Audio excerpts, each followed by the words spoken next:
If he did not support Scientology or was hostile to it, he would be declared a suppressive person and Marla would be forbidden to have any contact. At the least he was being handled. As this video shows, Kent Snyder worked regularly and closely with CCHR, actively promoting legislation favorable to them.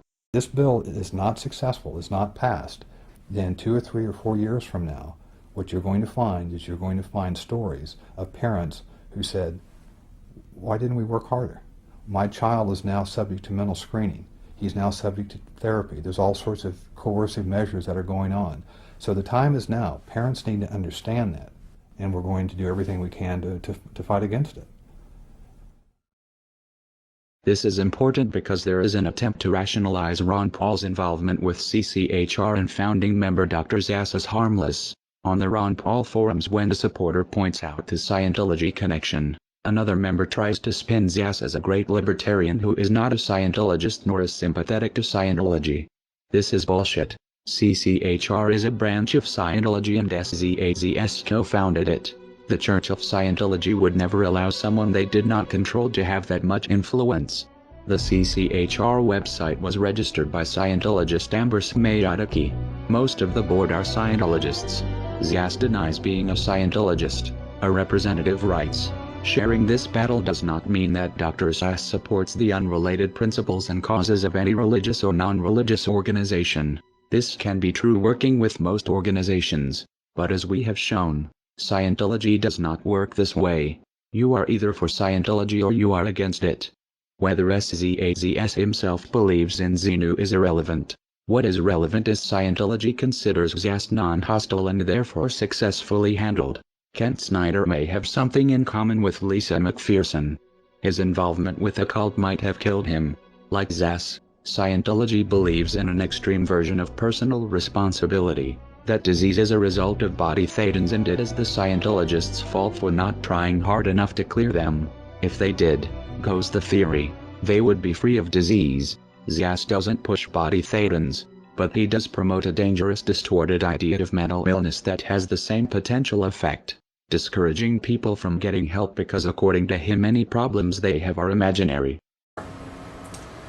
The CCHR was created in 1969. Founded by the Church of Scientology and by famous renegade psychiatrist Dr. Thomas Zass. From day one, most or many of the senior leadership of the CCHR have been Scientologists.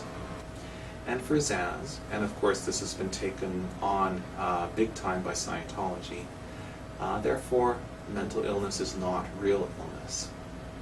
It is possible Kent Snyder's untreated illness and death was a result of adopting the Scientologist beliefs that his illness was his fault or not real.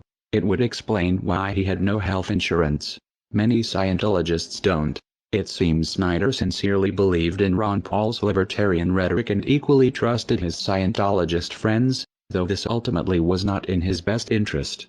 A further question arises. How many of Scientology ideas are influencing Ron Paul's campaign for liberty through CCHR and Zass? The Scientology connection to Ron Paul has been noted in a handful of disingenuous threads on the Ron Paul forum.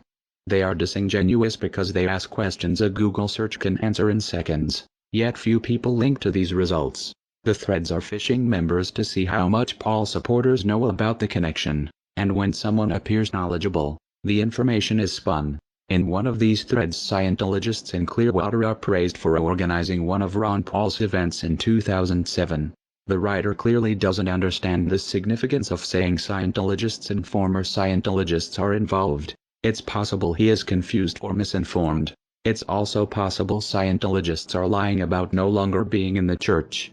It would be a glaring anomaly that, everywhere else former Scientologists are considered SPs to be shunned by current members, except for those working on the Ron Paul campaign. More likely Scientology finds it expedient to muddle the connection by having members involved avowed they are former Scientologists. Since most Paul supporters don't know the first thing about Scientology or how to check the information, Ron Paul's campaign manager Kent Snyder had a close working relationship with the Scientology group CCHR from at least 2005. Snyder worked closely with Scientologists at the same time he worked in politics to make Ron Paul the household name he is today. Snyder helped push legislation favorable to Scientology. To do this he made PR videos approved by CCHR. In turn CCHR supported and promoted Ron Paul's presidential candidacy, most blatantly in the pay-to-play luncheon on November 28, 2007, the day of the debates. Campaign donation records from Clearwater, Florida show some members, Ron Paul personally met and talked with these people who collectively donated at least $19,000 that afternoon to his campaign. Ron Paul knew they were CCHR. It is implausible, working as closely with CCHR as he had. Paul did not know he was for all purposes working with Scientology. Another fact not as well known.